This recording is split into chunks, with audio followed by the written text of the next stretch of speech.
And some Egyptians got out with Moses and Aaron.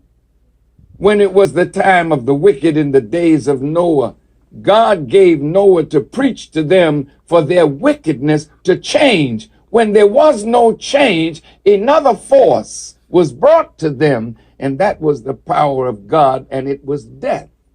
When it was Sodom and Gomorrah, the people in Sodom were doing something that had never been done before. Men looking to men with lust in their hearts, as they should a woman. God sent Lot, and Lot warned them. They didn't pay any attention to Lot. So death came. And Sodom and Gomorrah don't even exist today. Not even a blade of grass grows there. And the Bible says, as it was in the days of Noah, as it was in the days of Sodom and Gomorrah, so shall it be at the coming of the Son of Man. I want you, the man that wrote that, to know I'm not naive, nor am I stupid. You all have been begging for justice and jobs over and over and over again. God don't want you integrating into the house of your former slave master. Moses was teaching separation. Martin Luther King said, I've been to the mountaintop and I looked over and I've seen not the promised sky, but the promised land. Land will come to us, brother, and the or else, that's on God's term, but there's an or else for us.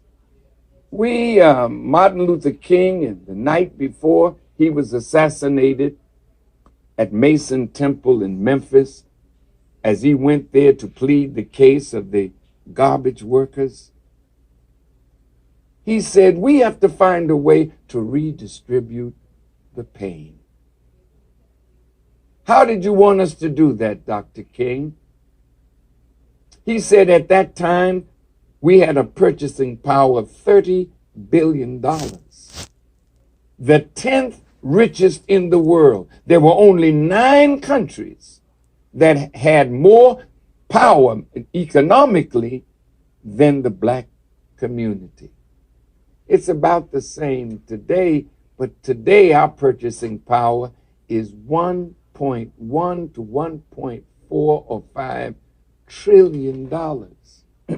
So Dr. King advised the people, if they don't want to treat us fair, then we should involve ourselves in economic withdrawal.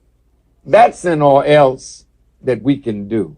So we've decided we're not going to participate in spending our money on Christmas.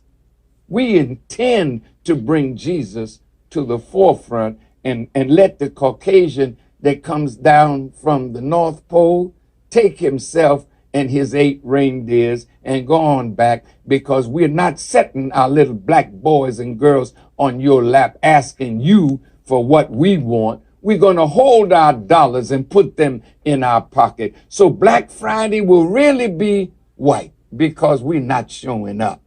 Every day from here to the end of the year, we're not buying from you. We're withdrawing our money. We're in pain, brother.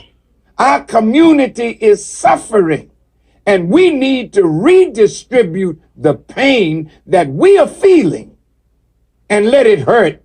And you know, when they say in God we trust, we know what God they trust in. Our face is not on the dollar bill, it's theirs. So we're going to keep it this time. And we're going to honor Christ as he should be honored and keep our money in our pocket. That is an extraordinarily